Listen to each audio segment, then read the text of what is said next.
ನಮಸ್ಕಾರ. ಕರ್ನಾಟಕ ತಕ್ಗೆ ಸ್ವಾಗತ. ನಾನು ಅಶ್ವಿನ್ ಗೌತಮ್. ರಾಜ್ಯದಲ್ಲಿ ಸಾಕಷ್ಟು ರಾಜಕೀಯ ಬೆಳವಣಿಗೆಗಳಾಗ್ತಾ ಇದ್ದಾವೆ. ಅದಾದ ನಂತರದಲ್ಲಿ ವಿಪಕ್ಷಗಳು ಕೂಡ ಸರ್ಕಾರದ ವಿರುದ್ಧ ಗ್ಯಾರಂಟಿಗಳ ಸಂಬಂಧಪಟ್ಟಂತೆ ಒಂದು ರೀತಿಯಾಗಿ ಸಮರ ಸಾರ್ತಾ ಇರುವಂಥದ್ದು ಎಲ್ರಿಗೂ ಕೂಡ ಗೊತ್ತಿರತಕ್ಕಂಥ ಸಂಗತಿ.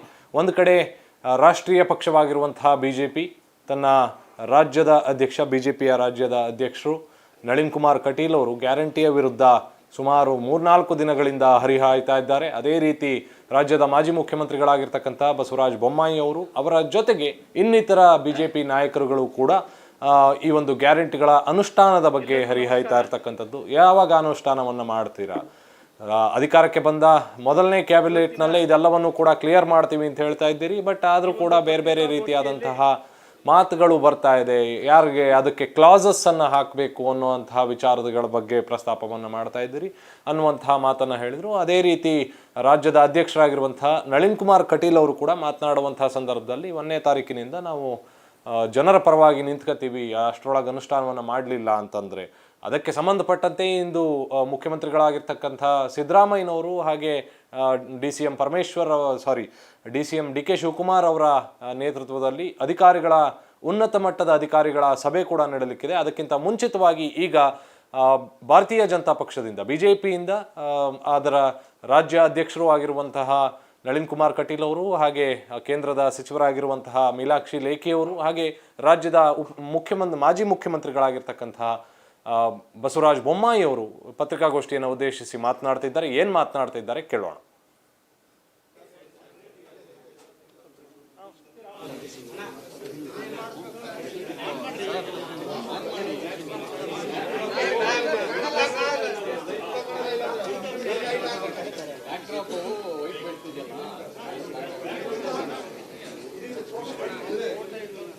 ಇವತ್ತಿನ ಈ ಪತ್ರಿಕಾಗೋಷ್ಠಿಯಲ್ಲಿ ಭಾರತೀಯ ಜನತಾ ಪಾರ್ಟಿಯ ರಾಜ್ಯ ಅಧ್ಯಕ್ಷರು, ನಮ್ಮನ್ನೆಲ್ಲ ಸದಾ ಪ್ರೇರಣೆಯನ್ನು ಮಾಡ್ತಾ ಇರ್ತಕ್ಕಂಥ ಶ್ರೀಯುತ ನಳಿನ್ ಕುಮಾರ್ ಕಟೀಲ್ ಅವರಿದ್ದಾರೆ.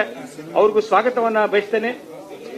ಹಾಗೆ ಕರ್ನಾಟಕದ ನಿಕಟಪೂರ್ವ ಮುಖ್ಯಮಂತ್ರಿಗಳು, ಸದಾ ಕರ್ನಾಟಕದ ಗೋಸ್ಕರ ಅನೇಕ ಕೆಲಸಗಳನ್ನ ಮಾಡಿದಂತ ಬಾಂಧವರು ಕೂಡ ತಮ್ಮೆಲ್ಲರ ಪರವಾಗಿ ಸ್ವಾಗತವನ್ನ ಬಯಸ್ತಾ ಇದ್ದೀನಿ. ಹಾಗೆ ಇವತ್ತಿನ ಈ ಪತ್ರಿಕಾಗೋಷ್ಠಿಯಲ್ಲಿ ಕೇಂದ್ರದ ಸಂಸ್ಕೃತಿ ಮಂತ್ರಿ, ಭಾರತೀಯ ಜನತಾ ಪಾರ್ಟಿಯ ರಾಷ್ಟ್ರೀಯ ವಕ್ತಾರು ಆಗಿ ಕೆಲಸವನ್ನ ನಿರ್ವಹಿಸಿದಂತ ಮೀನಾಕ್ಷಿ ಲೇಖಿ ಅವರು ಬಂದಿದ್ದಾರೆ. ಅವ್ರಿಗೂ ತಮ್ಮೆಲ್ಲರ ಪರವಾಗಿ ಸ್ವಾಗತವನ್ನ ಬಯಸ್ತೇನೆ. ಹಾಗೆ ಈ ಒಂದು ಪತ್ರಿಕಾಗೋಷ್ಠಿಯಲ್ಲಿ ಕರ್ನಾಟಕ ರಾಜ್ಯದ ಭಾರತೀಯ ಜನತಾ ಪಾರ್ಟಿಯ ಹಿರಿಯ ನಾಯಕರುಗಳು, ಸನ್ಮಾನ್ಯ ಅಶ್ವಥ್ ನಾರಾಯಣರವರು, ಸನ್ಮಾನ್ಯ ಕೋಟಾ ಶ್ರೀನಿವಾಸ್ ಪೂಜಾರಿ ಅವರು, ಸನ್ಮಾನ್ಯ ಶ್ರೀ ಭೈರತಿ ಬಸವರಾಜ್ ಅವರು, ಹಾಗೆ ವಿಧಾನ ಪರಿಷತ್ತಿನ ಸದಸ್ಯರಾದಂತ ಛಲವಾದಿ ನಾರಾಯಣ ಸ್ವಾಮಿ ಅವರು ಕೂಡ ಇದ್ದಾರೆ. ಅವ್ರಿಗೂ ಸ್ವಾಗತವನ್ನ ಬಯಸ್ತಾ ಈ ಒಂದು ಪತ್ರಿಕಾಗೋಷ್ಠಿಯಲ್ಲಿ ಪಾಲ್ಗೊಂಡಂತ ತಮ್ಮೆಲ್ಲರಿಗೂ ಸ್ವಾಗತವನ್ನ ಬಯಸ್ತಾ ಇವಾಗಿನ ಈ ಪತ್ರಿಕಾಗೋಷ್ಠಿಯನ್ನ ಮಾನ್ಯ ಬಸವರಾಜ ಬೊಮ್ಮಾಯಿ ಅವರು ನಡೆಸಿಕೊಡೋರಿದ್ದಾರೆ.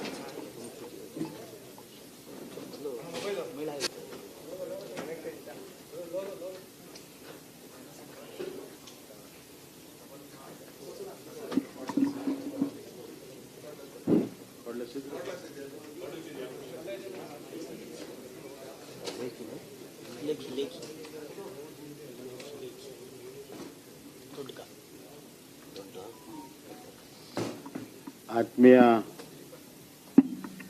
ಮಾಧ್ಯಮದ ಸ್ನೇಹಿತರೆ, ಇಂದು ವಿಶೇಷವಾಗಿರುವಂತಹ ಪತ್ರಿಕಾಗೋಷ್ಠಿಗೆ ಬಂದಿರುವಂತ ಭಾರತೀಯ ಜನತಾ ಪಕ್ಷದ ಹಿರಿಯ ನಾಯಕರು, ಸಂಸತ್ ಸದಸ್ಯರು ಆದಂತ ಶ್ರೀಮತಿ ಮೀನಾಕ್ಷಿ ಲೇಖಿ ಅವರೇ, ರಾಜ್ಯದ ಭಾರತೀಯ ಜನತಾ ಪಕ್ಷದ ಅಧ್ಯಕ್ಷರು, ಸಂಸತ್ ಸದಸ್ಯರು, ಆತ್ಮೀಯರಂತ ನಳಿನ್ ಕುಮಾರ್ ಕಟೀಲ್ ಅವರೇ, ಹಾಗೂ ನಮ್ಮ ಹಿಂದಿನ ಸಚಿವ ಸಂಪುಟದ ಸೌದೆಗಳಾಗಿದ್ದಂಥ ಶಾಸಕರಾದಂಥ ಬಸವರಾಜ ಭೈರತಿಯವರೇ, ಶ್ರೀನಿವಾಸ್ ಪೂಜಾರಿ ಅವರೇ, ಅಶ್ವಥ್ ನಾರಾಯಣ ಅವರೇ, ಛಲವಾದಿ ಲಕ್ಷ್ಮೀನಾರಾಯಣ ಅವರೇ, ರವಿಕುಮಾರ್ ಅವರೇ, ಎಲ್ಲ ಆತ್ಮೀಯರೇ, ಇವತ್ತಿನ ಈ ಪತ್ರಿಕಾಗೋಷ್ಠಿಯ ಪ್ರಮುಖ ವಿಚಾರವನ್ನ ನಮ್ಮ ಹಿರಿಯ ನಾಯಕರಾದಂಥ ಶ್ರೀಮತಿ ಮೀನಾಕ್ಷಿ ಲೇಖಿ ಅವರು ತಗೊಳ್ತಾರೆ. ನಾನು ಪ್ರಾರಂಭಿಕವಾಗಿ ಒಂದೆರಡು ಮಾತುಗಳನ್ನು ಮಾತನಾಡಕ್ಕೆ ಇಚ್ಛೆಪಡ್ತೀನಿ. ತಮಗೆಲ್ಲ ಗೊತ್ತಿದ್ದಂತೆ ನಮ್ಮ ನೆಚ್ಚಿನ ನಾಯಕರು, ಭಾರತದ ನೆಚ್ಚಿನ ಪ್ರಧಾನಮಂತ್ರಿಗಳು, ವಿಶ್ವಮಾನ್ಯ ನಾಯಕರಾದಂಥ ಸನ್ಮಾನ್ಯ ನರೇಂದ್ರ ಮೋದಿಜಿಯವರ ನೇತೃತ್ವದ ಸರ್ಕಾರ 9 ವರ್ಷ ಪೂರ್ಣ ಆಗ್ತಾ ಇದೆ. 9 ವರ್ಷ ರಾಷ್ಟ್ರದಲ್ಲಿ ಬಹಳಷ್ಟು ಬೆಳವಣಿಗೆ ಆಗಿದೆ, ಬದಲಾವಣೆ ಆಗಿದೆ. ರಾಷ್ಟ್ರ ಬಹಳ ಕ್ಷೇತ್ರಗಳಲ್ಲಿ ಮುನ್ನಡೆದಿದೆ. ಎಲ್ಲಕ್ಕಿಂತ ಹೆಚ್ಚಾಗಿ ಪ್ರತಿಯೊಬ್ಬ ನಾಗರಿಕನ ಬದುಕಿನಲ್ಲಿ ಕಳೆದ 9 ವರ್ಷದ ನೀತಿ ಮತ್ತು ಕಾರ್ಯಕ್ರಮಗಳ ಫಲವಾಗಿ ಪ್ರತಿಯೊಬ್ಬ ನಾಗರಿಕನ ಬದುಕಿನಲ್ಲಿ ಬಹಳ ದೊಡ್ಡ ಆರ್ಥಿಕ, ಶೈಕ್ಷಣಿಕ, ಸಾಮಾಜಿಕ ಬದಲಾವಣೆ ಮತ್ತು ಉನ್ನತೀಕರಣ ಆಗಿರುವಂತಹದ್ದು ನಾವು ನೋಡ್ತೇವೆ. ಇವತ್ತು ಸನ್ಮಾನ್ಯ ನರೇಂದ್ರ ಮೋದಿಜಿಯವರು ಅಧಿಕಾರವನ್ನು ತೆಗೆದುಕೊಂಡಂತಹ ಸಂದರ್ಭದಲ್ಲಿ ಭಾರತದ ಆರ್ಥಿಕ ಪ್ರಗತಿ ಕುಂಠಿತವಾಗಿತ್ತು. ಸ್ಪಷ್ಟವಾದಂತಹ ನೀತಿ ಇರಲಿಲ್ಲ. ಪ್ಯಾರಲಿಸಿಸ್ ಆಫ್ ಪಾಲಿಸಿ ಆಗಿತ್ತು. ಒಂದಾದ್ಮೇಲೆ ಒಂದು ಸ್ಕ್ಯಾಂಡಲ್ಗಳು ಎಲ್ಲ ಕ್ಷೇತ್ರಗಳಲ್ಲಿ ಇದ್ದುದನ್ನು ನಾವು ನೋಡ್ತಾ ಇದ್ದೀರಿ. ಭಾರತದ ವಿಶ್ವಾಸಾರ್ಹತೆ ಬಹಳ ತೆಳಮಟ್ಟಕ್ಕೆ ಕುಸಿತಿತ್ತು. ಆಂತರಿಕವಾಗಿ ಮತ್ತು ವಿಶ್ವದಲ್ಲಿಯೇ ಬಹಳ ವಿಶ್ವಾಸಾರ್ಹತೆ ಕುಸಿತದನ್ನು ನಾವು ನೋಡ್ತೇವೆ. ಇಂಥ ಒಂದು ಲಿಗಸಿಯನ್ನ ಪಡ್ಕೊಂಡಂತ ನರೇಂದ್ರ ಮೋದಿಜಿಯವರು ಬಹಳ ದೊಡ್ಡ ಸವಾಲುಗಳನ್ನು ಎದುರಿಸುವಂತಹ ಪರಿಸ್ಥಿತಿ ಇದ್ದಂತಹ ಸಂದರ್ಭದಲ್ಲಿ ಅವರು ತಮ್ಮ ಮುಖ್ಯಮಂತ್ರಿಯಾಗಿ, ಗುಜರಾತಿನ ಮುಖ್ಯಮಂತ್ರಿ ಆಗಿರುವಂತಹ ಆಡಳಿತದ ಅನುಭವ ಮತ್ತು ರಾಷ್ಟ್ರವನ್ನ ಸಂಪೂರ್ಣವಾಗಿ ಬಲ್ಲವರಾಗಿದ್ದರು. ಹೀಗಾಗಿ 2 ತರದ ಬದಲಾವಣೆಗಳನ್ನು ಅವ್ರು ಮಾಡಿದ್ರು. ಒಂದು, ಮೂಲಭೂತವಾಗಿ ಫಂಡಮೆಂಟಲ್ ಚೇಂಜ್ ಏನಾಗಬೇಕು ಅದಕ್ಕೆ ಬಹಳಷ್ಟು ಒತ್ತನ್ನು ಕೊಟ್ಟರು. ಆ ಮೂಲಭೂತ ಬದಲಾವಣೆಯಿಂದ ಭಾರತದ ಆರ್ಥಿಕ, ಸಾಮಾಜಿಕ, ಶೈಕ್ಷಣಿಕವನ್ನ ಸುರಕ್ಷಿತಗೊಳಿಸುವಂಥದ್ದು ಮತ್ತು ಭಾರತದ ಬಾಹ್ಯ ಮತ್ತು ಆಂತರಿಕವಾಗಿ ಸುರಕ್ಷತೆಗೊಳಿಸಿರುವಂಥದ್ದು. ನಮ್ಗೆ ನೆನಪಿದೆ, UPA ಸರ್ಕಾರದ ಅವಧಿಯಲ್ಲಿರುವಂತಹ ಟೆರರಿಸಮ್, ಬಾಂಬ್ ಬ್ಲಾಸ್ಟ್ಗಳು, ನಮ್ಮ ಕಚೇರಿ ಎದುರಿಗೆ ಬಾಂಬ್ ಬ್ಲಾಸ್ಟ್ ಆಗಿರುವಂಥದ್ದು ಇಲ್ಲೇ ಉದಾಹರಣೆ ಇದೆ. ಎಲ್ಲ ಕಡೆ ಟೆರರಿಸಮ್ ಬಹಳ ದೊಡ್ಡ ಆಕ್ಟಿವಿಟಿ ಇತ್ತು. ಹೊರ ದೇಶದಿಂದ ಅವ್ರಿಗೆಲ್ಲ ರೀತಿಯ ಸಹಾಯ ಸಿಗ್ತಾ ಇತ್ತು. ಅದನ್ನು ಸಂಪೂರ್ಣವಾಗಿ ನಿಯಂತ್ರಣವನ್ನ ಮಾಡಿರುವಂಥದ್ದು, ರಾಷ್ಟ್ರದಲ್ಲಿ ಒಂದು ಶಾಂತಿ ನೆಲೆಸುವಂಥದ್ದು, ರಾಷ್ಟ್ರದ ಸುರಕ್ಷತೆ, ಅಖಂಡತೆ, ಏಕತೆಯನ್ನು ಕಾಪಾಡಿರುವಂಥದ್ದು. ಒಂದು ಕಡೆ ಸುರಕ್ಷತೆಯನ್ನು ಮಾಡಿದರೆ ಆರ್ಟಿಕಲ್ 370 ಮಾಡಿ ರಾಷ್ಟ್ರದ ಏಕತೆ, ಅಖಂಡತೆಯನ್ನು ಇವತ್ತು ಬಹಳ ವರ್ಷದಿಂದ ಅದರ ಬೇಡಿಕೆ ಇತ್ತು. ಅದು ಏಕತೆ, ಅಖಂಡತೆಯನ್ನು ಮಾಡೋ ಸಲುವಾಗಿ ಕಾಶ್ಮೀರನ ಜೋಡಿಸಿರುವಂತಹದ್ದು. ಇದರ ಜೊತೆಗೆ 2 ಪ್ರಮುಖ ಕೆಲಸವನ್ನ ಅವರು ಮಾಡಿರುವಂತಹದ್ದು ನಾವೆಲ್ಲರೂ ಕೂಡ ಗಮನಿಸ್ತೇವೆ. ಒಂದನೇದ್ದು GSTಯನ್ನ ಅವರು ತಂದಿರುವಂತಹದ್ದು. GST ಬಹಳ ವರ್ಷದಿಂದ ಚರ್ಚೆಯಲ್ಲಿತ್ತು. ಈ ವಿಚಾರದಲ್ಲಿ ಎಲ್ಲ ಪಕ್ಷಗಳನ್ನ ಕಾನ್ಷಿಯಸ್ನೆಸ್ ತಂದು GST ಜಾರಿ ಮಾಡಿದ್ರು. ಇವತ್ತು ಕರ್ನಾಟಕ ನಂಬರ್ 2 ಇದೆ GST ಕಲೆಕ್ಷನ್ ನಲ್ಲಿ. ಆ ವ್ಯವಸ್ಥೆ ಬಂದ ಮೇಲೆ ನಮ್ಮ ಕರ್ನಾಟಕದ ಆದಾಯ ಕೂಡ ಇವತ್ತು ಹೆಚ್ಚಾಗಿರುವಂಥದ್ದು. ಎರಡನೇದು, ರಾಜ್ಯಗಳಿಗೆ GSTಯಲ್ಲಿ ಮೊದಲನೇ 5 ವರ್ಷ 14% ಗ್ಯಾರಂಟಿಡ್ ಗ್ರೋತ್ ಅದನ್ನು ಲೆಕ್ಕ ಹಾಕಿ ನಮ್ಮ GST ಕಾಂಪನ್ಸೇಷನ್ ಕೊಡುವಂಥದ್ದು. ಬಹಳಷ್ಟು ರಾಜ್ಯಗಳು 7%, 8%, 9% ಟ್ಯಾಕ್ಸ್ ಗ್ರೋತ್ ಇದ್ದಂಥ ರಾಜ್ಯಗಳು ಇವತ್ತು 14% ಗ್ಯಾರಂಟಿ ಗ್ರೋತ್ ಆಗಿದೆ. ಹೀಗೆ ರಾಷ್ಟ್ರದಲ್ಲಿ ಆರ್ಥಿಕತೆಯನ್ನು ಬೆಳವಣಿಗೆ ಜೊತೆಗೆ ಆರ್ಥಿಕವಾಗಿ ರಾಜ್ಯಗಳಿಗೆ ದೊಡ್ಡ ಪ್ರಮಾಣದಲ್ಲಿ ಹಂಚಿಕೆ ಮಾಡೋದ್ರಲ್ಲೂ ಕೂಡ ಅದು ಅನುಕೂಲ ಆಗಿದೆ. ಎರಡನೇದು, ನೀತಿ ಆಯೋಗವನ್ನು ಅವರು ತಂದಿದ್ದಾರೆ. 40% ಡೆವಲ್ಯೂಷನ್ ಅನ್ನು ರಾಜ್ಯಕ್ಕೆ ಇವತ್ತು ಕೊಟ್ಟಿದ್ದಾರೆ. ಕಳೆದ 7 ವರ್ಷದಿಂದ ಪ್ರತಿ ವರ್ಷ ನಮಗೆ 8 ರಿಂದ 10 ಸಾವಿರ ಕೋಟಿ ಅತಿ ಹೆಚ್ಚು ಡೆವಲ್ಯೂಷನ್ ಇವತ್ತು ನಮ್ಮ ಕರ್ನಾಟಕ ರಾಜ್ಯಕ್ಕೆ ಇವತ್ತು ಬರ್ತಾ ಇದೆ. ಅದಾದಮೇಲೆ ನ್ಯೂ ಎಜುಕೇಷನ್ ಪಾಲಿಸಿ, ಆಧುನಿಕ ಜಗತ್ತಿಗೆ ಆಧುನಿಕ ಒಂದು ವ್ಯವಸ್ಥೆಯಲ್ಲಿ ನಮ್ಮ ಮಕ್ಕಳು ಸ್ಪರ್ಧಾತ್ಮಕವಾಗಿ ಬಹಳಷ್ಟು ಸಶಕ್ತ ಆಗಬೇಕು, ತಯಾರಾಗಬೇಕು, ಹೊಸ ಸವಾಲುಗಳನ್ನು ಎದುರಿಸೋದಕ್ಕೆ ಅದಕ್ಕೆ ಹೊಸ ಶಿಕ್ಷಣ ಬಹಳ ಅವಶ್ಯಕತೆ ಇದೆ ಅಂತ ಬಹಳ ವರ್ಷ ಚರ್ಚೆ ಆಗ್ತಾ ಇತ್ತು. ಆದರೆ ಮಾಡುವಂಥ ಕೆಲಸ ಯಾರು ಮಾಡಿರಲಿಲ್ಲ. ನರೇಂದ್ರ ಮೋದಿಜಿಯವರು ಹೊಸ ಶಿಕ್ಷಣ ನೀತಿಯನ್ನು ತಂದರು. ಹೊಸ ಶಿಕ್ಷಣ ನೀತಿಯನ್ನು ಅಡಾಪ್ಟ್ ಮಾಡಿದ್ದು first Karnataka. Karnataka is the first state to adopt the new education policy. And already ಈಗ ನಾವು ಅದನ್ನು ಅಡಾಪ್ಟ್ ಮಾಡಿ ಈಗ 2ನೇ ವರ್ಷಕ್ಕೆ ಕಾಲಿಟ್ಟಿದ್ದೇವೆ. ಮೊದಲನೇ ಸೆಮಿಸ್ಟರ್ ಮತ್ತು ಮೊದಲನೇ ವರ್ಷದ ವಿದ್ಯಾರ್ಥಿಗಳಿಗಾಗಲೇ ಪಾಸ್ ಆಗಿದ್ದಾರೆ. ಅದರಲ್ಲಿರುವಂಥ ಇಂಟರ್ ಸೆಕ್ಟೋರಿಯಲ್ ಫ್ಲೆಕ್ಸಿಬಿಲಿಟಿ, ಚಾಯ್ಸ್ ಮತ್ತು ಬೇರೆ ಬೇರೆ ಹಂತದಲ್ಲಿ ಅವರಿಗೆ ಸರ್ಟಿಫಿಕೇಶನ್ ಕೊಡುವಂಥದ್ದು ಹಲವಾರು ಹೊಸ ವಿಚಾರಗಳು ಅದರಲ್ಲಿ ಬಂದಿದೆ. ಅದನ್ನು ನಮ್ಮ ಕರ್ನಾಟಕ ಇವತ್ತು ಇವತ್ತು ಮಾಡಿಕೊಂಡಿದೆ. ಇದರ ಜೊತೆಗೆ ಸಾಮಾಜಿಕವಾಗಿ ಎಕನಾಮಿಕ್ ವೀಕರ್ ಸೆಕ್ಷನ್ಗೆ ಇವತ್ತು 10% ರಿಸರ್ವೇಷನ್ ಅನ್ನು ಕೊಟ್ಟಿರುವಂಥದ್ದು, ಸುಪ್ರೀಂ ಕೋರ್ಟ್ ಅದನ್ನು ಎತ್ತಿ ಹಿಡಿದಿರುವಂಥದ್ದು ಮತ್ತು OBC ಕಮಿಷನ್ಗೆ ಒಂದು ಕಾನ್ಸ್ಟಿಟ್ಯೂಷನಲ್ ವ್ಯಾಲಿಡಿಟಿಯನ್ನು ಕೊಟ್ಟಿರುವಂಥದ್ದು. ಹೀಗೆ ಆರ್ಥಿಕವಾಗಿ, ಶೈಕ್ಷಣಿಕವಾಗಿ, ಸಾಮಾಜಿಕವಾಗಿ ಮೂಲಭೂತ ಬದಲಾವಣೆಗಳನ್ನು ನರೇಂದ್ರ ಮೋದಿಜಿಯವರು ತಂದಿದ್ದಾರೆ.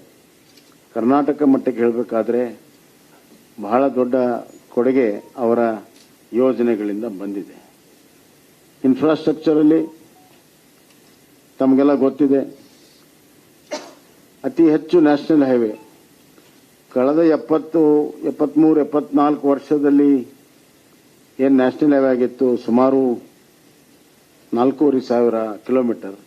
ಆದರೆ ಕಳೆದ 9 ವರ್ಷದಲ್ಲಿ ಇವತ್ತು 5,000 ಕಿಲೋಮೀಟರ್ ಮಂಜೂರಾತಿಯಾಗಿ ಅದರಲ್ಲಿ 30,000 ಕೋಟಿ ರೂಪಾಯಿ ಬಿಡುಗಡೆಯಾಗಿ ಇವತ್ತು ಬಹುತೇಕವಾಗಿ ಎಲ್ಲ ಕಾಮಗಾರಿಗಳು ಕೂಡ ಮುಗಿಯುವ ಹಂತದಲ್ಲಿದ್ದಾವೆ.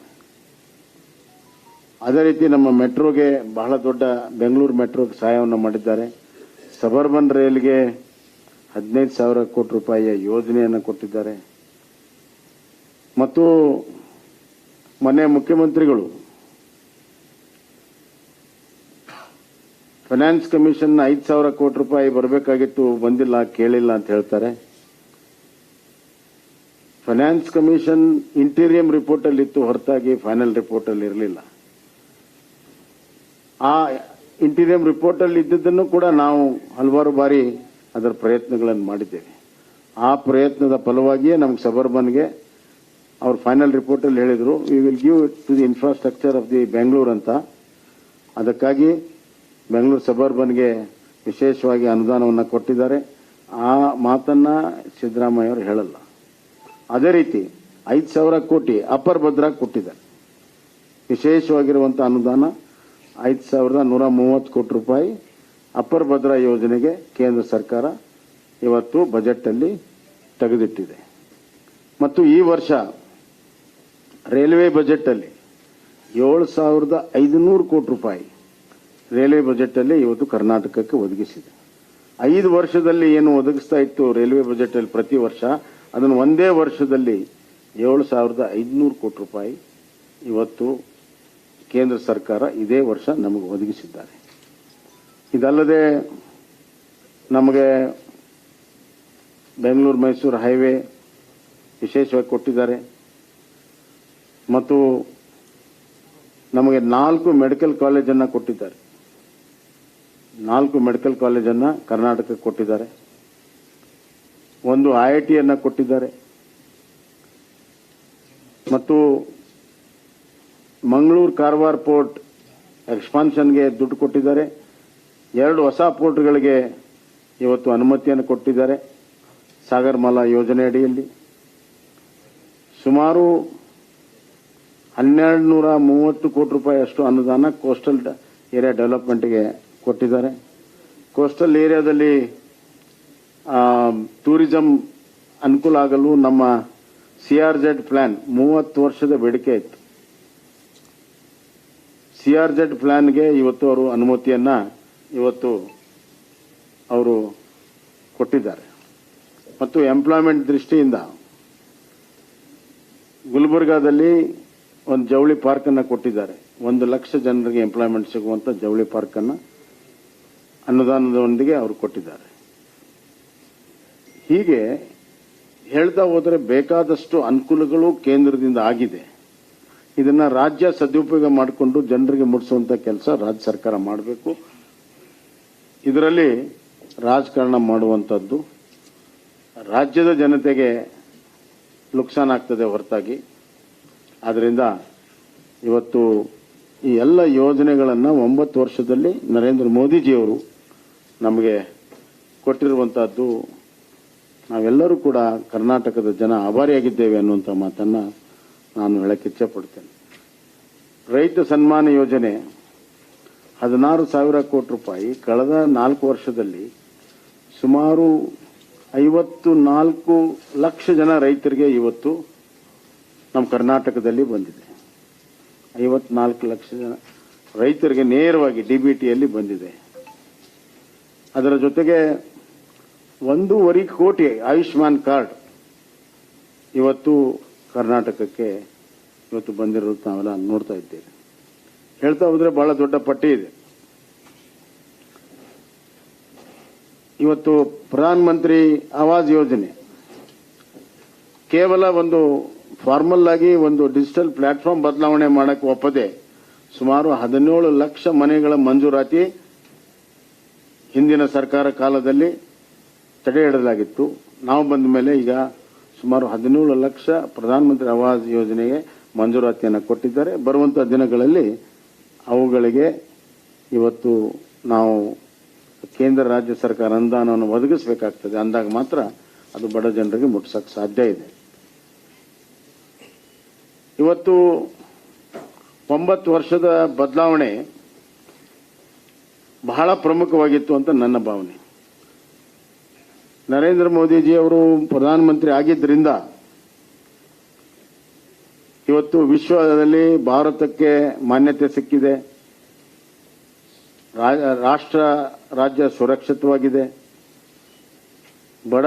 ಬಡವರ ಗರೀಬ್ ಕಲ್ಯಾಣ ಯೋಜನೆಗಳು ಪ್ರಾರಂಭ ಆಗಿದೆ. ಮುದ್ರಾ ಯೋಜನೆಯಲ್ಲಿ 60 ಲಕ್ಷ ಜನ ಯುವಕರಿಗೆ, ಕರ್ನಾಟಕದ ಯುವಕರಿಗೆ ಇವತ್ತು ಸಾಲ ಸೌಲಭ್ಯ ಸಿಕ್ಕಿದೆ. ಮುದ್ರಾ ಯೋಜನೆಯಲ್ಲಿ ಪ್ರಧಾನಮಂತ್ರಿ ಸ್ವನಿಧಿ ಯೋಜನೆಯಲ್ಲಿ 1.5 ಲಕ್ಷ ಜನ ಬೀದಿ ವ್ಯಾಪಾರಿಗಳಿಗೆ ಸಾಲ ಸೌಲಭ್ಯ ಸಿಕ್ಕಿದೆ. ಇದೆಲ್ಲ ಸಿಕ್ಕಿರುವಂತದ್ದು ನಾನು ಹೇಳ್ತಿರುವಂತದ್ದು. ಹೀಗೆ ಕಟ್ಟಕಡೆಯ ಮನುಷ್ಯ ಬಡವರಿನಿಂದ ಹಿಡಿದು ಇನ್ಫ್ರಾಸ್ಟ್ರಕ್ಚರ್ ಅಭಿವೃದ್ಧಿವರೆಗೂ ಇವತ್ತು ನಾವು ಎಲ್ಲವನ್ನೂ ಕೂಡ ಅಭಿವೃದ್ಧಿ ಆಗ್ತಿರುವಂತದ್ದು ನಾವು ನೋಡ್ತೇವೆ. ಇನ್ನು ಕೆಲವು ಫಂಡಮೆಂಟಲ್ ಚೇಂಜಸ್ ಅಲ್ಲಿ ಇನ್ನೊಂದು ರೈತರಿಗೆ ಬಹಳ ಪ್ರಮುಖವಾಗಿರುವಂತದ್ದು MSP ಹಳೆ ಮಾನದಂಡ ಬಹಳ ವರ್ಷದಿಂದ ಇತ್ತು. ಆ MSPನ ಸುಮಾರು 300 ಪಟ್ಟು ಹೆಚ್ಚನ್ನ ಮಾಡಿರುವಂಥದ್ದು ನರೇಂದ್ರ ಮೋದಿಜಿಯವರ ಸರ್ಕಾರ. ಇದರಿಂದ ರೈತರಿಗೆ ಕಷ್ಟದಲ್ಲಿ ಮಾರುವಂತ ಅವರ ದವಸ ಧಾನ್ಯಕ್ಕೆ ಬೆಂಬಲ ಬೆಲೆ ಅತಿ ಹೆಚ್ಚು ಇವತ್ತು ಸಿಗುವಂತ ಇವತ್ತು ಕೆಲಸಗಳಾಗಿದೆ. ಅದರ ಜೊತೆಗೆ ಫ್ಲಡ್ಸ್ ಅಲ್ಲಿ ಕೂಡ ಪರಿಹಾರ ಕೊಡುವಂತ ಮಾನದಂಡ ಬಹಳ ಹಳೇದಿತ್ತು. ಮನೆ ಬಿದ್ದರೆ 25,000 ಅತಿ ಹೆಚ್ಚು, ಅದಕ್ಕೆ 95,000ಕ್ಕೆ ಕೇಂದ್ರ ಸರ್ಕಾರ ಇದೆ. ನಾವು 5 ಲಕ್ಷಕ್ಕೆ ಏರಿಸಿದ್ದೇವೆ. ಒಣ ಬೇಸಾಯಕ್ಕೆ ಕೇವಲ 2,000 ಇತ್ತು, ಅದನ್ನು 6,500 ಕೇಂದ್ರ ಸರ್ಕಾರ ಹೆಚ್ಚು ಮಾಡಿದೆ. ಹೀಗೆ ಫ್ಲಡ್ಸ್ ಆಗಲಿ, ಸಂಕಷ್ಟದಲ್ಲಿರುವಾಗ ಪರಿಹಾರ ಹೆಚ್ಚಾಗಿದೆ, ಬೆಂಬಲ ಬೆಲೆ ಹೆಚ್ಚಾಗಿದೆ, ಅಮೂಲ್ಯಕರವಾಗಿರುವಂತಹ ಅವಶ್ಯಕತೆ ಇರುವಂತಹ ಎಲ್ಲ ಬದಲಾವಣೆಗಳನ್ನು ತಂದಿದೆ. ರಾಷ್ಟ್ರವನ್ನ ಆರ್ಥಿಕವಾಗಿ ಸಬಲೀಕರಣ ಆಗಿದೆ. Economically 11th position 5th position ಬಂದಿದೆ.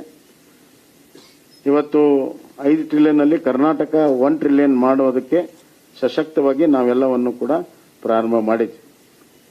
ಹೀಗೆ ಇವತ್ತು ಭಾರತದ ಅಭಿವೃದ್ಧಿಗೆ, ಭಾರತದ ಆರ್ಥಿಕ ಸಾಮಾಜಿಕ ಪರಿವರ್ತನೆಗೆ ನರೇಂದ್ರ ಮೋದಿಜಿ ಅವರ ನಾಯಕತ್ವ, ಅವರ ಕ್ರಿಯಾಶೀಲತೆ, ಅವರ ನೀತಿ ಮತ್ತು ಅವರ ಬದ್ಧತೆ. ಇನ್ನೊಂದು ಅವರ ಒಂದು ಬಹಳ ಒಳ್ಳೆಯ ಗುಣ ಏನಂದ್ರೆ, ಅವ್ರು ಏನು ಪ್ರಾರಂಭ ಮಾಡಿದ್ರು ಅವರೇ ಅದನ್ನು ಉದ್ಘಾಟನೆ ಮಾಡಿರುವಂತದ್ದು. ಹಲವಾರು ನಾರ್ತ್ ಈಸ್ಟ್ ಅಲ್ಲಿರುವಂತಹ ಬ್ರಿಡ್ಜ್ಗಳಿರ್ಬೋದು, ಕಾಶ್ಮೀರದಲ್ಲಿರುವ ಟನಲ್ ಇರ್ಬೋದು, ನಮ್ಮ ಬೆಂಗಳೂರು ಮೈಸೂರು ಹೈವೇಯಿಂದ ಇರ್ಬೋದು, ಮತ್ತು ಫಾಸ್ಟ್ ಟ್ರೈನ್ ಆಗಿದೆಲ್ಲ ಅದು ವಂದೇ ಭಾರತ್ ರೈಲ್ ಇರ್ಬೋದು, ಹೆಲಿಕಾಪ್ಟರ್ ಫ್ಯಾಕ್ಟರಿ ಇರ್ಬೋದು, ಹಲವಾರು ಉದಾಹರಣೆಗಳನ್ನು ಕೊಡ್ಬೋದು. ಕೊನೆಯದಾಗಿ ಹೊಸ ಸಂಸತ್ ಏನಾಗಿದೆ ಅವರೇ ಪ್ರಾರಂಭ ಮಾಡಿ ಅವರೇ ಉದ್ಘಾಟನೆ ಮಾಡಿರುವಂಥದ್ದು.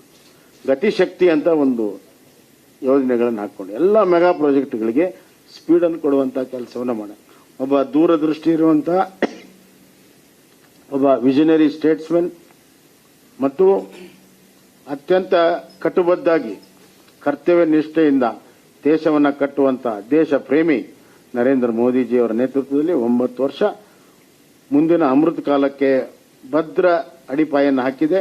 ಒಂದು ಸ್ಪ್ರಿಂಗ್ ಬೋರ್ಡ್ ಅನ್ನು ಕೊಟ್ಟಿದೆ, ಪ್ಲಾಟ್ಫಾರ್ಮ್ ಅನ್ನು ಕೊಟ್ಟಿದೆ. ಇದು ಈ 9 ವರ್ಷ ಭಾರತದ ಇತಿಹಾಸದಲ್ಲಿ ಅತ್ಯಂತ ನೆನಪಿಡುವಂತ ಒಂದು ಸ್ಮರಣೆಯಲ್ಲಿ ನಿಜವಾಗ್ಲೂ ಕೂಡ ಅಭಿವೃದ್ಧಿಯ ಕಥೆಯನ್ನ ಯಾರಾದರೂ ಬರೆದ್ರೆ ಈ 9 ವರ್ಷ ಅದ್ಭುತವಾದಂತಹ ಒಂದು ಈ 9 ವರ್ಷದಲ್ಲಿ ಆಗಿರುವಂತಹ ಬೆಳವಣಿಗೆಗೆ ಒಂದು ಮುನ್ನಡಿಯನ್ನ ಬರೆಯುವಂತಹ ಕೆಲಸ ಆಗ್ತದೆ ಅನ್ನುವಂತಹ ಮಾತನ್ನ ನಾನು ಹೇಳಕ್ಕೆ ಇಚ್ಛೆ ಪಡ್ತೇನೆ. ಅದನ್ನ ಅಮೃತ ಕಾಲದಲ್ಲಿ ಅವರ ಏನು ಆಶೆ ಇದೆ, ಭಾರತವನ್ನ ಶ್ರೇಷ್ಠವಾಗಿ ವಿಶ್ವದಲ್ಲಿ ಮಾಡಬೇಕನ್ನೋದಕ್ಕೆ ಈ 9 ವರ್ಷದ ಅವರ ಪರಿಶ್ರಮ ಆಗ್ತದೆ ಅನ್ನುವಂಥ ಮಾತನ್ನು ಹೇಳಿ ಅಮೃತ ಕಾಲದೆಡೆಗೆ ಹೋಗೋದಕ್ಕೆ ಮೋದಿಜಿಯವರ ನಾಯಕತ್ವ ಮುಂದುವರಿಬೇಕು. ಇಡೀ ದೇಶದ ಹಂಬಲ ಇದೆ, ದೇಶದ ಜನರ ಹಂಬಲ ಇದೆ, ಅದು ಆಗ್ತದೆ ಅನ್ನುವಂಥ ವಿಶ್ವಾಸದೊಂದಿಗೆ ನನ್ನ ಮಾತನ್ನು ಮುಗಿಸ್ತೇನೆ. ಇದು ಈ 9 ವರ್ಷಗಳ ಸೇವೆ, ಸುಶಾಸನ ಮತ್ತೆ ಬಡವರ ಕಲ್ಯಾಣದ ಬಗ್ಗೆ ಏನು ನಮ್ಮ ಪ್ರಗತಿ ಇದೆ ಅದನ್ನ ಒಂದು ಪಿಪಿಟಿ ರೂಪದಲ್ಲಿ ತೋರಿಸಿರುತ್ತೆ. ಒಂದು ಓಕೆ, ಈಗ ಮೀನಾಕ್ಷಿ ಲೇಖಿ ಅವರು ತಮ್ಮನ್ನ ಕುರಿತು ಮಾತಾಡ್ತಾರೆ. Just sit with the people who are making and connect that with my speaking. Let us sit. You go and sit with them. Sit with them.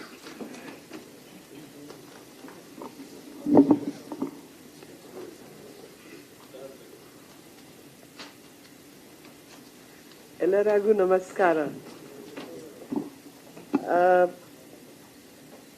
My dear friends, I'm here after some time, and I was listening to what CM Saab was saying. I was reminded of the speech, the very first speech which the Prime Minister gave when he came to the Parliament for the very first time. He touched the podium, he bowed to the steps, he bowed to the Parliament at the steps of the Parliament, and then once he went in, he said, in Hindi, मेरी सरकार, ये सरकार गरीबों को, किसानों को, वंचितों को समर्पित है, which means that this government is dedicated to the poor, the farmers and the marginalized. And the biggest marginalization that happens in the society is that of women. So automatically the women's welfare has been part of his program. So past 9 years have showcased what is good governance. It has showcased what is the kind of speed with which country can progress and work, and what true development entails.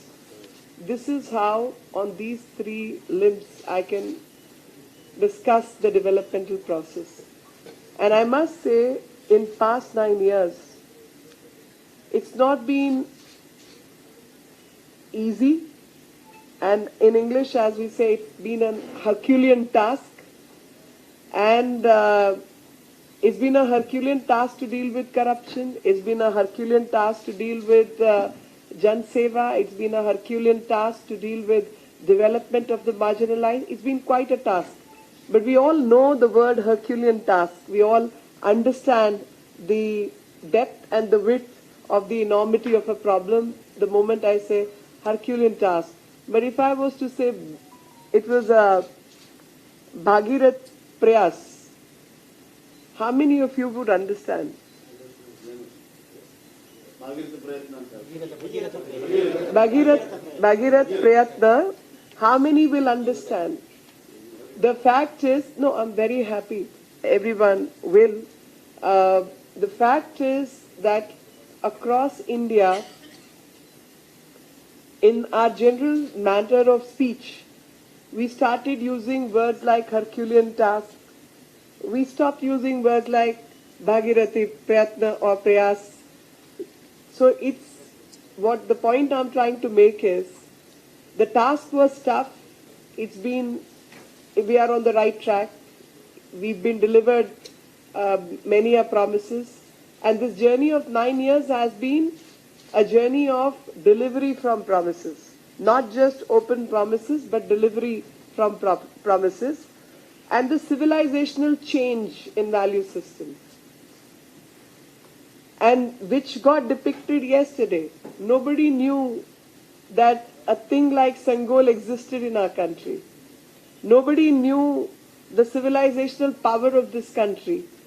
And the task of Mr. Modi has been to develop, to progress, to do everything, and keeping the civilizational ethos and values of this country. And that's what he has been trying to do. And that was what my emphasis was, that Herculean task is something which is understood, but Bhagirathi Prayatna or Prayas is less spoken, is not talked about, because the elites who got into power post 1947, when India became independent, tried to deny that civilizational link to their own civilization from which they benefited. And the prayas on the part of Prime Minister has been to regenerate that feeling of pride in all of us about the civilizational ethos and values of this country. And that has been a Bhagirathi Prayatna or Prayas by itself. And I must say that when we talk about Jan Kalyan, if I can have the PPT, so they've already reached the vaccine. I must say that at the time of COVID or the pandemic, we got to see that so many systems collapsed, not only in India, but even amongst the more developed nations. A lot of countries, I would not like to name, but could not even dispose of their dead. Their dead bodies were kept in refrigerators for a very long time. But in India, which is not so rich, we had a very large population to deal with. Our infrastructures were weak. But instead of crumbling due to that weakness, he's one man who stood by his kartavya nishtha, by the deeds he did, and I'm sure all of us benefited by the Covaxin, Covishield, the vaccines made in India, and you can understand the impact of those vaccines, which have proved to be one of the best vaccines in the world.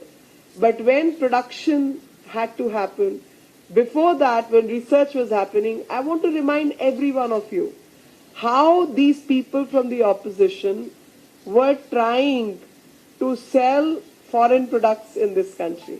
They had no confidence that Indian products could be as good or better, but they were insisting that import vaccines from other countries and give us those vaccines. When Government of India planned that vaccines will be given to the senior citizens first, and before even senior citizens, to corona warriors, the forces, the army, the nurses, the doctors, the Safai Karamcharis, the Raitus, when they will be given the vaccine first, these people were questioning that policy. When India gave vaccine to the senior citizens first, they were questioning, where are the vaccines for my children? Now, can you imagine the kind of chaos which was sought to be created? Because if one had followed those policies, a lot of people would have died. For the simple reason, the most vulnerable class is the senior citizens. And if senior citizens could not be protected, no one else would have been protected, and there would have been many more deaths. So they were playing up with the lives of people when India needed all the political parties to come together and work for the nation's benefit, work for the people's benefit. But these people's mindset was completely different even at that point in time. On the other side, you had a leader like Pradhan Mantri, Mr. Modi, who sat down with the private agencies who had the capacity to produce vaccines, asked them that, can you produce this vaccine? They said, sir, it's too much of research which needs, and we don't have that kind of money to set up new units in which this vaccine can be produced. So Government of India gave 3,500 crore to each of those companies who promised to deliver, and the only condition was that till the Government of India requires vaccines, you cannot sell it in the open market. And Indian government will be your biggest buyer. We will be buying, you will have a captive production for us. And when the vaccine started to distribute, at that point in time, these people said it will take 20 years to vaccinate 1.2 billion doses. Government of India finished that task. Each one of us can sit and talk without mask because all of us are vaccinated. And the Prime Minister's vaccine is no different from the vaccine you and me have got, or our Safai Karamchari has got, or people at the bottom of the ladder have got, and all of us got our vaccine at the right time from a center close to where we could have got. Each one of us have e-certificates with us.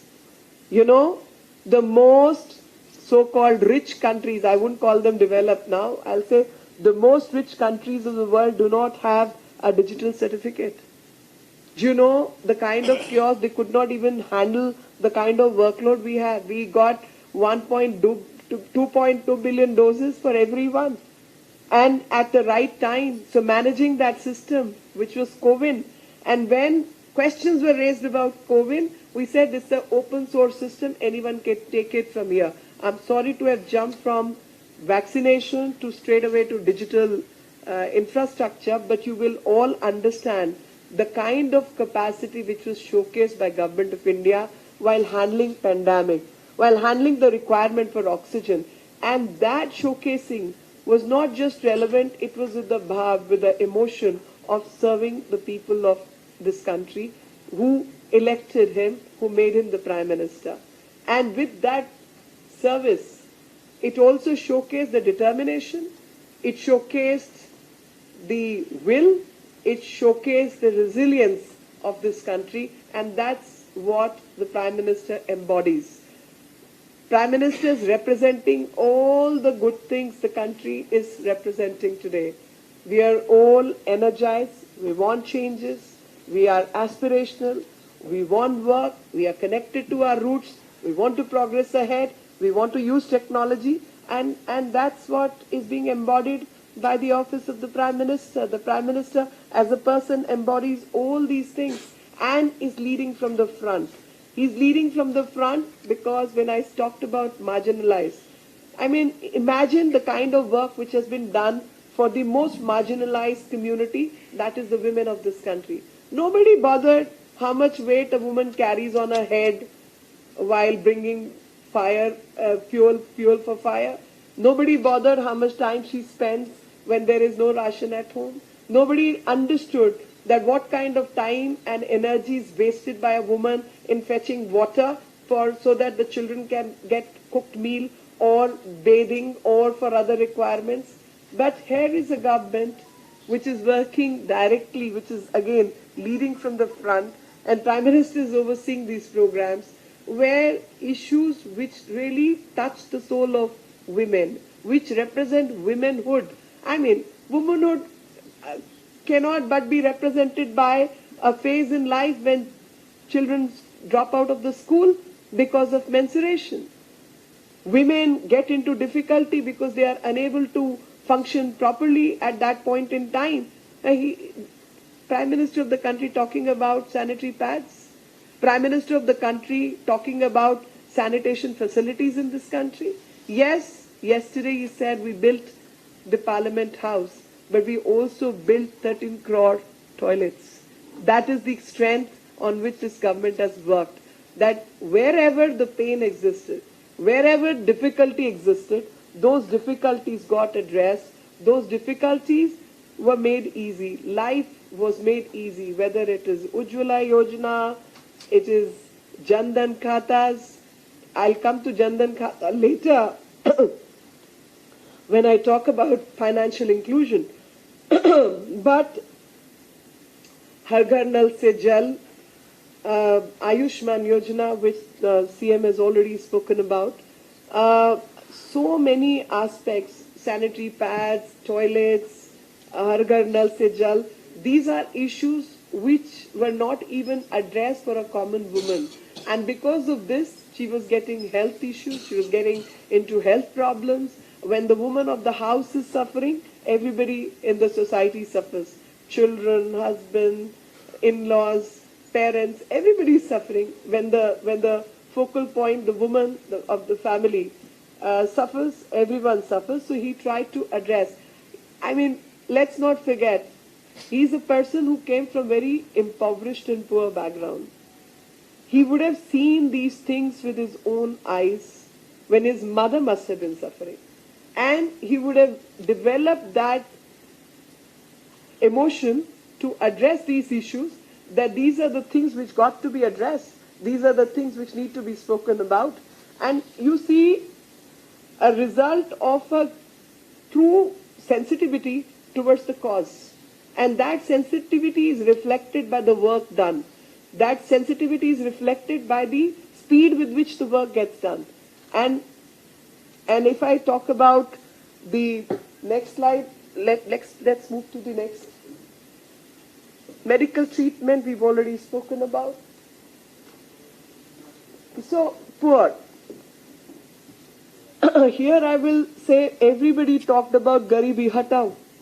Ever since I've been born, I've been listening to this word, and I'm above 50.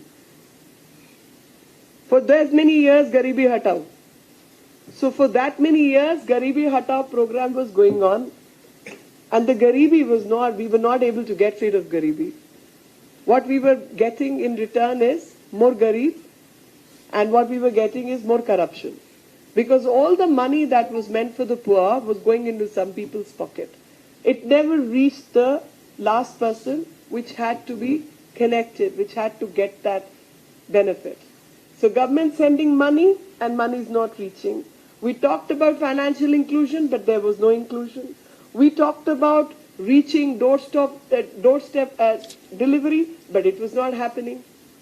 You know, within 4 months, initial year when he took over as a Prime Minister, he came up with this Jandan Yojana, Jandan bank accounts, and everyone, you can go back, check the reports, your own teams would have covered the opposition, and they said, you're burdening the banks because these people have no money. What are these accounts worthy of? And this is the most useless scheme which Government of India is bringing, which Prime Minister is bringing. Remember that time? As you remember about COVID, because it happened in recent past. Look at the negativity. Every time a good thing gets done, the amount of negativity which is poured into it. Lack of understanding, lack of vision is all I can think of. At that point in time when these bank accounts were opened, this was actually for social and financial inclusion. Imagine 70 years of India's independence and this country with 100 crore plus population only had close to 12 crore bank accounts. Can you imagine? 12 crore bank accounts for 100 crore people. This was the state. And more than 100 crore people were there. And there would have been families which would have got more than 5 accounts, 10 accounts just in one family. So not even 10 crore people had the bank accounts.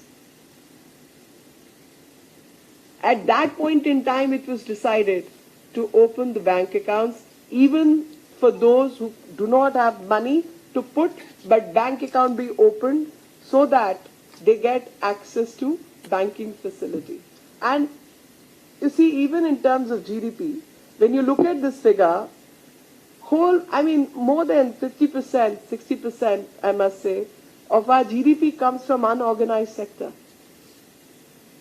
And those people who are working in the unorganized sector had no access to the organized money, which is government money, or public money's access was not available to those people. You know, a street vendor, a person selling mangoes, a person selling flowers, a person selling vegetables, a person running a tea stall, a woman selling papad, they had no access. So this financial inclusion, Jan Dhan Khata, was the biggest financial inclusion that could have happened anywhere in any country across the globe. And with these bank accounts, you give them access to public funding, you gave them access to financing, you gave them dignity, you brought in the money earned by them into the banking facility. Because they had the money, but they didn't know what to do with it. They could not enter banking system, but he brought them to the banks. And here were the bank officers who were going to them to open the bank accounts, giving them that sense of pride and dignity which is so much needed. And with that money, they got insurance, they got health benefits, they got easy loans, they could run their businesses, and then Government of India also got the record how much money is needed by whom. So Startup India, Stand Up India, Mudra Yojana, all these programs could be run because of one act of Jan Dhan Khata, which was initial scheme brought in. And that is the vision which this Prime Minister carried with himself when he took on as the Prime Minister. And you see the result in over 9 years. This has been a government which is there to serve the community, which is there to serve the people, reaching out to the unreached, not just talking about marginalized people, but working for the marginalized people and removing those impediments which are there and which are impeding a person's growth. Eliminating corruption. And that was the biggest thing that happened, eliminating corruption. Gati Shakti, the Prime Minister has already talked about Gati Shakti, CM has also talked about. So I must say, Gati Shakti, there are various verticals. And we've all seen that whenever any act of infrastructure is going on, how a road has to meet a railway station, how railway station needs to be connected with the port, how port needs to be connected with an airport, where the markets are going to be, where the locality is going to be, how many people are going to get impacted, where electricity will flow, where the transmission line for internet will come, where the water supply is going to come from. So many things need to be planned. And Prime Minister's Gati Shakti program is all about all those verticals. So no developmental activity needs to be seen in isolation. There has to be a bracket in which everything else needs to follow. And this program is one of its kind where you can see the speed with which we are working, where logistic chain management can be better, and this can lead to the economic well-being of all of us and working at a certain speed. I mean, I'm sorry, but since I'm in a city of Bangalore, I can only give the example of Bangalore. So many issues from past are pending, including one flyover, corrupt practices, account given to someone, contract given to someone, not completed, etc., etc. I'm not going into the detail because it's a non-political press today. But I must say, how many lanes highway? Mysore? 10 lane. 10 lane highway, Bangalore-Mysore, which was long desired by the people of the state, got completed in a record time. Yeah? This indicates corruption-free governance.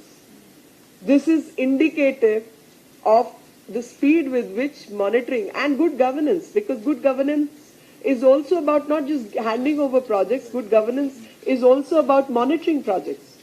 Can you imagine India today has constructed more than 4 lakh kilometers worth of roads? Can you imagine, I mean, for a common parlance, I can say, without going into the record numbers, that 1.5 times the circumference of the earth is the length of the road which has been built over these years, in 8-9 years. When we came in 2014, you know, the highway construction had reduced to some 4.5 kilometer and some said 12 kilometer. There were probably different statistics for different areas. The area I come from, up north, it was pretty less. But on an average, even if it was 12 kilometer a year, per day, 12 kilometer per day, today it has gone up by 40 kilometers per day. 40 kilometers a day. So many people who were left without water. Today, more than 13 crore people, 13 crore homes have got water, including places like Rajasthan. Drought-prone areas, the rural Janta which never had water, water at the height of Himachal and Arunachal. That is the kind of work which is going on right now in water supply management. And water, of course, I related the water to the need of the women, because most women are fetching water for their family. Not taking off that pot of water from the head, which we call ghada on our side. I don't know what's called in Kannada, but sar se ghada hatane ka kaam Pradhan Mantri ko karna pada. Can you imagine the kind of weight women were carrying over their heads to meet the drudgery they were going through to meet the requirements of the family, and nobody bothered? Nobody was interested even in addressing these issues. And this is to do with your infrastructure development, that when you are dealing with the development or development of an area, you will talk about canals, you will talk about water management system. In fact, I must say on water management, I met someone on the way today, this morning, in the flight, and he said, you know, the country is going to face a huge crisis, and that's going to be water. And we will probably have to import water from outside this country, from countries like Canada, and export people from here because we have such a large population. I said, I must tell you something, that to conserve water, when India completed its 75th year of independence, Prime Minister announced Azadi Ka Amrit Mahotsav, and there were all kind of suggestions that how do you celebrate 75 years of independence, and you send a satellite, etc., etc. And Prime Minister, I still remember that conversation, where he said, you know, these are not the things which I'm interested, these are PR exercises, we need something solid to be done for the people. And the plan was to build 75,000 ponds across the country, so that, which is called Amrit Sarovar, so that these reservoirs of water recharge the earth. These reservoirs become the storage space for water, marine life to life in the water, to every other life can be protected, human life of course can be protected, plants, animals, and there is enough water for the people. I must say on conservation, on environmental conservation, on wildlife conservation, we saw cheetahs and highest number of animals which have gone into the highest number of wildlife animals which have happened in recent past. This is a country which is a country of yuva, of youth, because we have more than 60% young people in this country. And even at this point in time, whether it's sports, the very best kind of performance, still a long way to go, is happened because podium target program was run by the government. So many facilities across the country have been created in sporting sector, new education policy, to Startup India, funds being made available for starting other such activities, for women also in the startup sector, information technology, the cheapest rate for internet and highest consumption and highest density is what you see in these years, and connectivity. I mean, there is so much to say. There is so much to showcase that even in the field of youth and infrastructure has been done. A bit quick.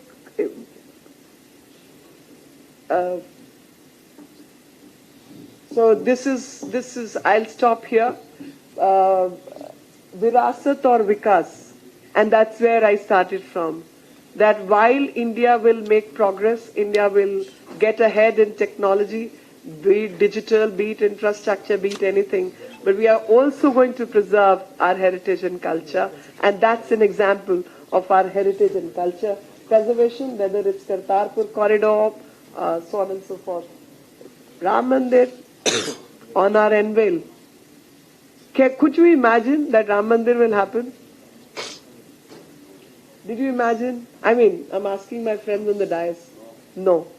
And again, I remember I also did not imagine that Ram Mandir could actually happen and we will actually get Ram Mandir. I thought this will only be, battle and fights over it. The courts and outside the court, communities will have all kinds of opinion. But the civilization of this country, the ethical values which Ram represents, the concept of Ram not just as a person but a civilizational icon is what this temple represents. And whenever we talk about governance, we always talk about Ram Rajya. Ram Rajya because where everybody has a space. So it's a secular state with the values of Ram. And Ram needed to be given its due place, which this civilization was denying for such a long time, and has seen such a long history of skirmishes about it. But Ram Mandir is on the anvil and is happening. Expanding connectivity, I should just talk about bridges. I mean, Bogeybill Bridge in Northeast, which is pending for ages, forever. And no connectivity with Northeast, nobody worked for it, people were getting exploited, all kinds of their rights as civilizations were getting impeded, as people, as communities were getting impeded, but no conversation about development. But not just talk about Northeast, he transferred it to not just look east, but work towards east and work with entire force towards development of Northeast. Security, whether it's technology, whether it's number of people, whether giving permanent commission to women in the army, whether it's giving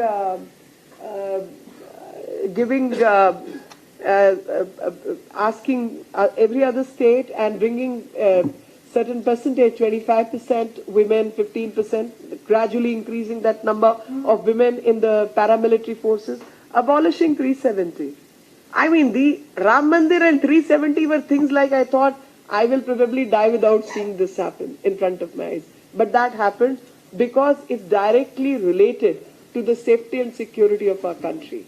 And G20 that happened recently at Srinagar showcased the strength of this country, and that's what this government has showcased, its determination to bring that change which was asked for by the country for a very, very long time.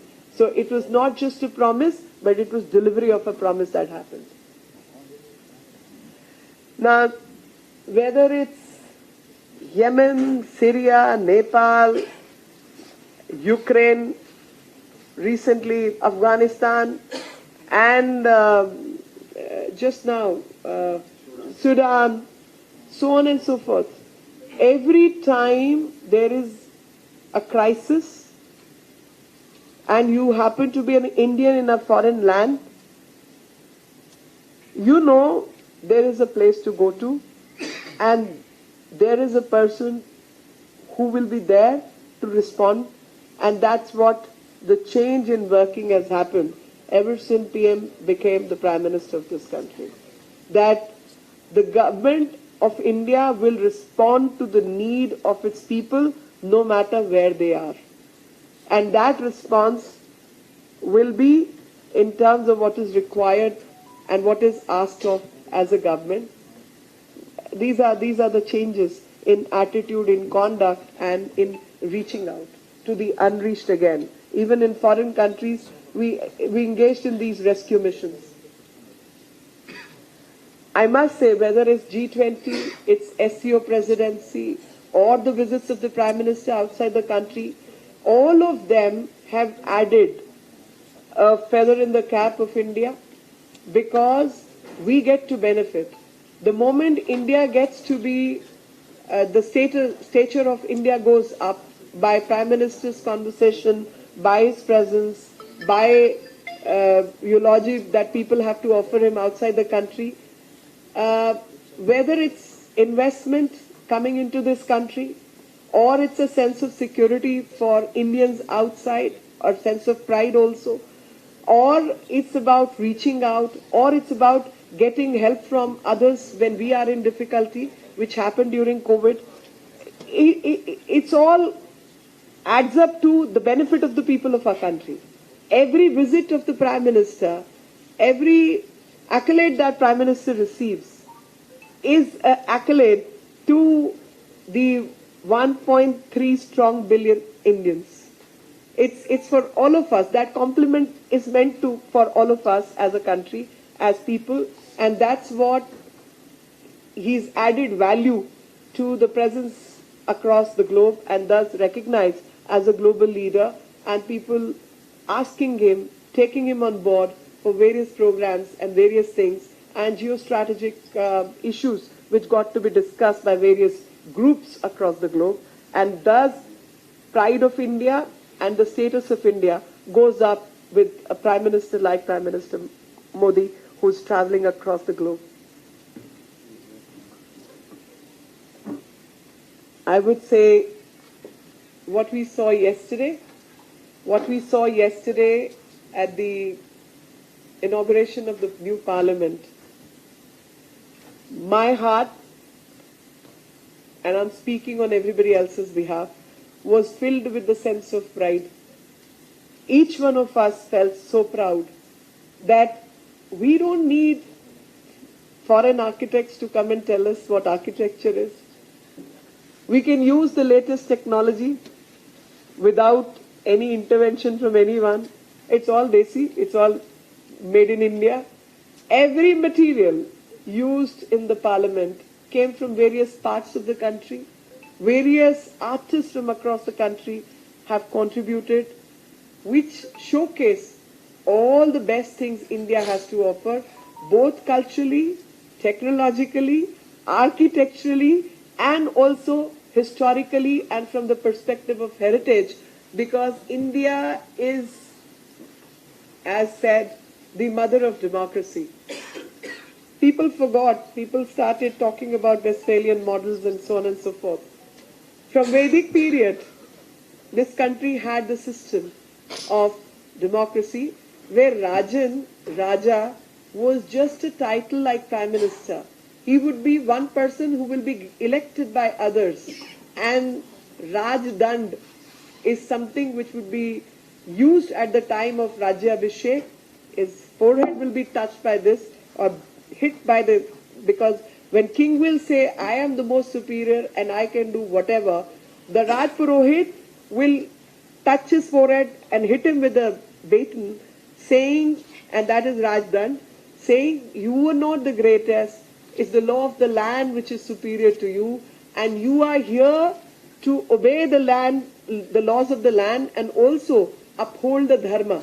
Dharma not in a narrow sense as we use these days, because that time there was no Christianity and there was no Islam.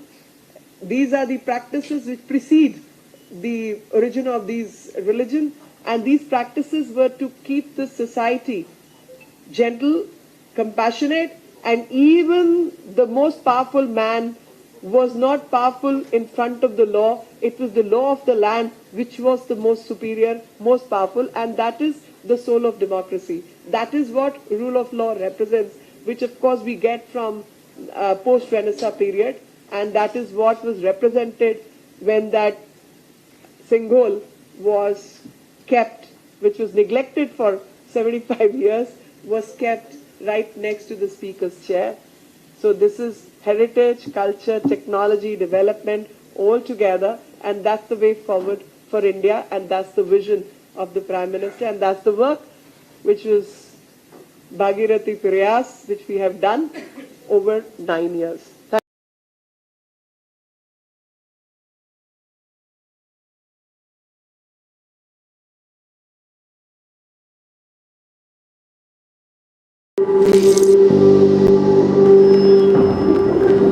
Helps beat sensitivity fast. Sensodyne Rapid Relief.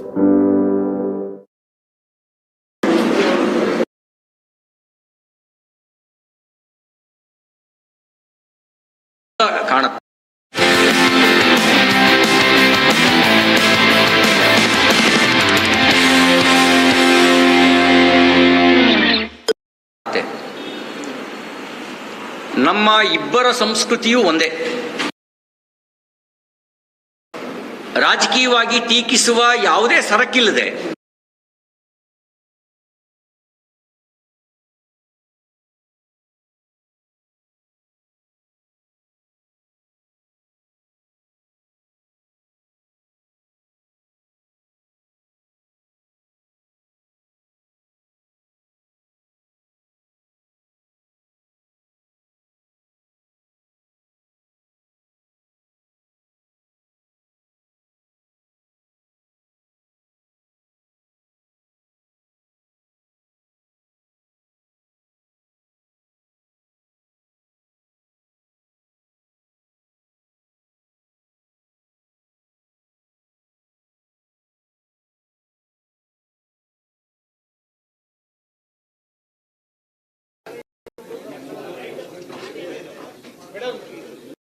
And the impact of those vaccines which have proved to be one of the best vaccines.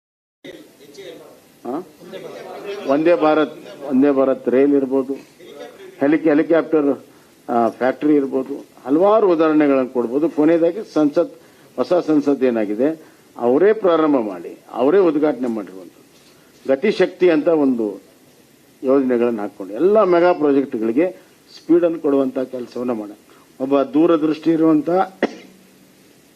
ಒಬ್ಬ visionary statesman ಮತ್ತು ಅತ್ಯಂತ ಕಟ್ಟುಬದ್ಧಾಗಿ ಕರ್ತವ್ಯ ನಿಷ್ಠೆಯಿಂದ ದೇಶವನ್ನು ಕಟ್ಟುವಂತ ದೇಶ ಪ್ರೇಮಿ ನರೇಂದ್ರ ಮೋದಿಜಿಯವರ ನೇತೃತ್ವದಲ್ಲಿ 9 ವರ್ಷ ಮುಂದಿನ ಅಮೃತ ಕಾಲಕ್ಕೆ ಭದ್ರ ಅಡಿಪಾಯನ್ನು ಹಾಕಿದೆ. ಒಂದು ಸ್ಪ್ರಿಂಗ್ ಬೋರ್ಡ್ ಅನ್ನು ಕೊಟ್ಟಿದೆ, ಪ್ಲಾಟ್ಫಾರ್ಮ್ ಅನ್ನು ಕೊಟ್ಟಿದೆ. ಇದು ಈ 9 ವರ್ಷ ಭಾರತದ ಇತಿಹಾಸದಲ್ಲಿ ಅತ್ಯಂತ ನೆನಪಿಡುವಂತ ಒಂದು ಸ್ಮರಣೆಯಲ್ಲಿ ನಿಜವಾಗ್ಲೂ ಕೂಡ ಅಭಿವೃದ್ಧಿಯ ಕಥೆಯನ್ನ ಯಾರಾದರೂ ಬರೆದ್ರೆ ಈ 9 ವರ್ಷ ಅದ್ಭುತವಾದಂತಹ ಒಂದು ಈ 9 ವರ್ಷದಲ್ಲಿ ಆಗಿರುವಂತಹ ಬೆಳವಣಿಗೆಗೆ ಒಂದು ಮುನ್ನಡಿಯನ್ನು ಬರೆಯುವಂಥ ಕೆಲಸ ಆಗ್ತದೆ ಅನ್ನುವಂಥ ಮಾತನ್ನು ನಾನು ಹೇಳಕ್ಕೆ ಇಚ್ಛೆಪಡ್ತೇನೆ. ಅದನ್ನು ಅಮೃತ ಕಾಲದಲ್ಲಿ ಅವರೇನು ಆಶೆ ಇದೆ, ಭಾರತವನ್ನು ಶ್ರೇಷ್ಠವಾಗಿ ವಿಶ್ವದಲ್ಲಿ ಮಾಡಬೇಕನ್ನೋದಕ್ಕೆ ಈ 9 ವರ್ಷದ ಅವರ ಪರಿಶ್ರಮ ಆಗ್ತದೆ ಅನ್ನುವಂಥ ಮಾತನ್ನು ಹೇಳಿ ಅಮೃತ ಕಾಲದೆಡೆಗೆ ಹೋಗೋದಕ್ಕೆ ಮೋದಿಜಿಯವರ ನಾಯಕತ್ವ ಮುಂದುವರಿಬೇಕು. ಇಡೀ ದೇಶದ ಹಂಬಲ ಇದೆ, ದೇಶದ ಜನರ ಹಂಬಲ ಇದೆ, ಅದು ಆಗ್ತದೆ ಅನ್ನುವಂಥ ವಿಶ್ವಾಸದೊಂದಿಗೆ ನನ್ನ ಮಾತನ್ನು ಮುಗಿಸ್ತೇನೆ. ಇದು ಈ 9 ವರ್ಷಗಳ ಸೇವೆ, ಸುಶಾಸನ ಮತ್ತೆ ಬಡವರ ಕಲ್ಯಾಣದ ಬಗ್ಗೆ ಏನು ನಮ್ಮ ಪ್ರಗತಿ ಇದೆ ಅದನ್ನ ಒಂದು PPT ರೂಪದಲ್ಲಿ ತೋರಿಸುತ್ತೆ. ಒಂದು ಈಗ ಮೀನಾಕ್ಷಿ ಲೇಖಿ ಅವರು ತಮ್ಮನ್ನ ಕುರಿತು ಮಾತಾಡ್ತಾರೆ.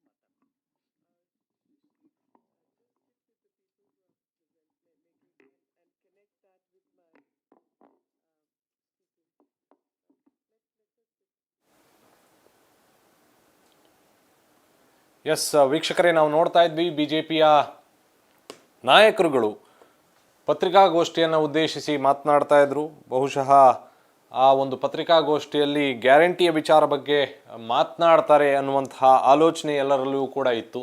ಬಟ್ ಈಗ ಕೇಂದ್ರ ಸರ್ಕಾರದ ಯೋಜನೆಗಳ ವಿಚಾರಕ್ಕೆ ಸಂಬಂಧಪಟ್ಟಂತೆ ಕೇಂದ್ರ ಸಚಿವರಾಗಿರುವಂತಹ ಮೀನಾಕ್ಷಿ ಲೇಖಿಯವರು ಹಾಗೆ ಪೂರ್ವ ಮುಖ್ಯಮಂತ್ರಿಗಳಾದಂತಹ ಬಸವರಾಜ ಬೊಮ್ಮಾಯಿ ಅವರು ಇಬ್ಬರು ಕೂಡ ಮಾತನಾಡಿದರು. ಕೇಂದ್ರದಿಂದ ಬಂದಿರುವಂತಹ ಯೋಜನೆಗಳು ಏನೇನು ಅನ್ನೋದರ ಬಗ್ಗೆ ಬಹಳ ಸುದೀರ್ಘವಾಗಿ ಮಾತನಾಡಿದರು. ಅದರ ಜೊತೆಗೆ ನಾವಿಲ್ಲಿ ಯೋಚನೆ ಮಾಡಬೇಕಾಗಿರ್ತಕ್ಕಂಥದ್ದು ಕೇವಲ ಕರ್ನಾಟಕದಲ್ಲಿ ಮಾತ್ರವಲ್ಲ, ಇತರ ರಾಜ್ಯಗಳಲ್ಲೂ ಕೂಡ ಇದೇ ರೀತಿಯಾದಂತಹ ಪ್ರೆಸ್ ಕಾನ್ಫರೆನ್ಸ್ ಆರ್ಗನೈಸ್ ಅನ್ನು ಮಾಡಲಾಗಿದೆ. ಪತ್ರಿಕಾಗೋಷ್ಠಿಯನ್ನು ಉದ್ದೇಶಿಸಿ ಹಲವಾರು ಕೇಂದ್ರ ಸಚಿವರುಗಳು, ರಾಜ್ಯದ ನಾಯಕರುಗಳು ಎಲ್ಲರೂ ಕೂಡ ಮಾತನಾಡ್ತಾ ಇದ್ದಾರೆ. ಇದು ಒಂದು ರೀತಿಯಾಗಿ ಮುಂದಿನ 2024ರ ಲೋಕಸಭೆಯ ಚುನಾವಣೆಗೆ ಒಂದು ರೀತಿಯಾಗಿ ಕಿಕ್ ಸ್ಟಾರ್ಟ್ ಅನ್ನ BJP ಮಾಡ್ಕೊಳ್ತಾ ಇದೆಯಾ ಅನ್ನುವಂತಹ ವಿಚಾರವನ್ನು ನಾವಿಲ್ಲಿ ಅಲ್ಲಗೆಳೆಯುವ ರೀತಿಯಲ್ಲಿ ಇಲ್ಲ. ಈ ವಿಚಾರವನ್ನು ಬಹಳ ಸೂಕ್ಷ್ಮವಾಗಿ ನಾವು ಗಮನಿಸಬೇಕಾಗತ್ತೆ. ನರೇಂದ್ರ ಮೋದಿ ಸರ್ಕಾರದ ಆಲೋಚನೆಗಳು, ಯೋಚನೆಗಳು, ಅದರ ಬಗ್ಗೆ ಮಾತನಾಡ್ತಾ ಇರುವಂಥದ್ದು, ಇದನ್ನು ನಾವು ಗಮನಿಸಬೇಕಾಗತ್ತೆ. ಬಹುಶಃ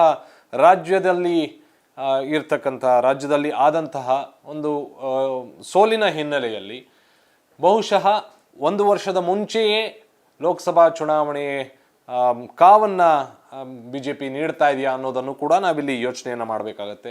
9 ವರ್ಷಗಳಲ್ಲಿ ನರೇಂದ್ರ ಮೋದಿಯವರ ಕೇಂದ್ರ BJP ಸರ್ಕಾರ ಏನೆಲ್ಲ ಯೋಜನೆಗಳನ್ನು ನೀಡಿತು ಅನ್ನೋದರ ವಿಸ್ತೃತವಾದಂತಹ ಮಾಹಿತಿಯನ್ನು ಈಗ ನೀಡ್ತಾ ಹೋಯಿತು, BJPಯ ನಾಯಕರು ನೀಡ್ತಾ ಹೋದರು. ಸೊ ಇದನ್ನು ಕೂಡ ನಾವಿಲ್ಲಿ ಗಮನಿಸ್ಕೊಳ್ಬೇಕಾಗತ್ತೆ. ಮತ್ತೊಮ್ಮೆ ನಾನು ಪತ್ರಿಕಾಗೋಷ್ಠಿಯ ವಿಜುವಲ್ಸನ್ನು ನಾನು ನಿಮ್ಮ ಗಮನಕ್ಕೆ ತರೋದಕ್ಕೆ ಬಯಸ್ತೀನಿ. Let's have a visuals of press conference.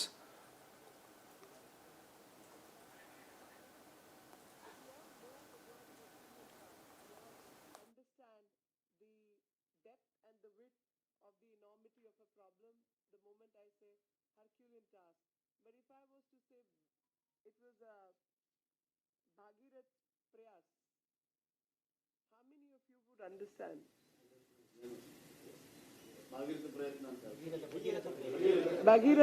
Bhagirath Prayatna, how many will understand? The fact is, no, I'm very happy. Everyone will. The fact is that across India, in our general matter of speech, we started using words like Herculean task. We stopped using words like Bhagirathi ಪ್ರಯತ್ನ or ಪ್ರಯಾಸ್. ಕರ್ನಾಟಕದಲ್ಲಿ ಬಂದಿದೆ. 54 ಲಕ್ಷ ಜನ ರೈತರಿಗೆ ನೇರವಾಗಿ DBTಯಲ್ಲಿ ಬಂದಿದೆ. ಅದರ ಜೊತೆಗೆ 1.5 ಕೋಟಿ ಆಯುಷ್ಮಾನ್ ಕಾರ್ಡ್ ಇವತ್ತು ಕರ್ನಾಟಕಕ್ಕೆ ಬಂದಿರೋದು ನಾವೆಲ್ಲ. ಇನ್ನು ಕಾಂಗ್ರೆಸ್ ಗ್ಯಾರಂಟಿಗಳ ವಿಚಾರವಾಗಿಯೂ ಕೂಡ BJP ಯಾವ ರೀತಿಯಾದಂತಹ ರಣತಂತ್ರವನ್ನು ರೂಪಿಸಬೇಕು ಅನ್ನೋದ್ರ ಬಗ್ಗೆಯೂ ಕೂಡ ಚಿಂತನೆಯನ್ನು ನಡೆಸ್ತಾ ಇದೆ. ಇದಾಗಿತ್ತು ಈ ಹೊತ್ತಿನ ನೇರ ಪ್ರಸಾರ. ನೋಡ್ತಾ ಇರಿ ಕರ್ನಾಟಕ ತಕ್.